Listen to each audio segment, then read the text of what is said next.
The ocean waves crashed gently against the shore as Jacob walked along the beach, his hands buried deep in his pockets. The sun was setting, painting the sky with hues of pink and orange, but he barely noticed.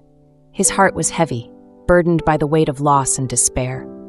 Jacob used to believe in something greater. He once held faith close to his heart, trusting in divine guidance, but life had worn him down. One loss after another had chipped away at his belief. The unexpected passing of his wife, the financial struggles, and the feeling of complete loneliness had left him questioning everything.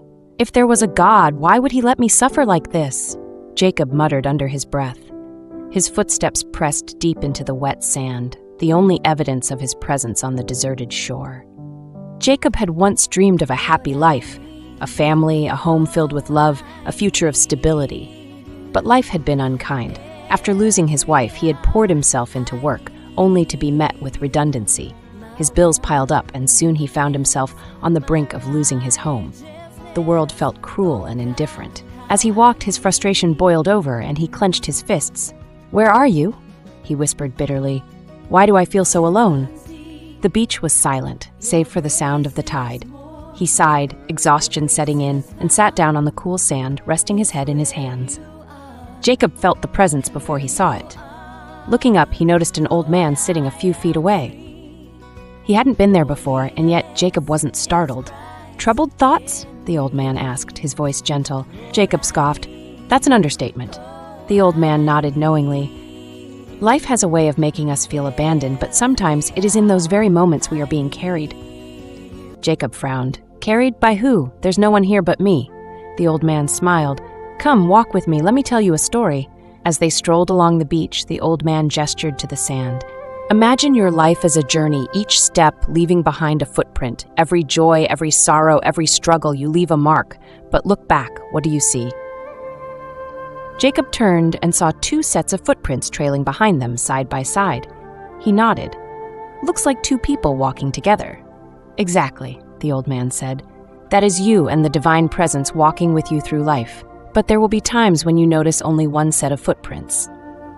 Jacob felt a lump form in his throat. Like now? Jacob looked back at the path they had walked. The truth settled into his heart like a quiet whisper. All the times he had thought he was alone, crying in his empty home, struggling to find work, aching with grief, perhaps he had not been abandoned after all. The old man stopped and met Jacob's eyes. "Yes, the hardest moments of your life. The losses, the pain, the loneliness. You might think you walked them alone, but in those moments you weren't abandoned, you were carried." Jacob's breath caught in his throat. "Carried? Yes," the old man whispered. "Even when you couldn't feel it, even when you lost all faith, you were never alone.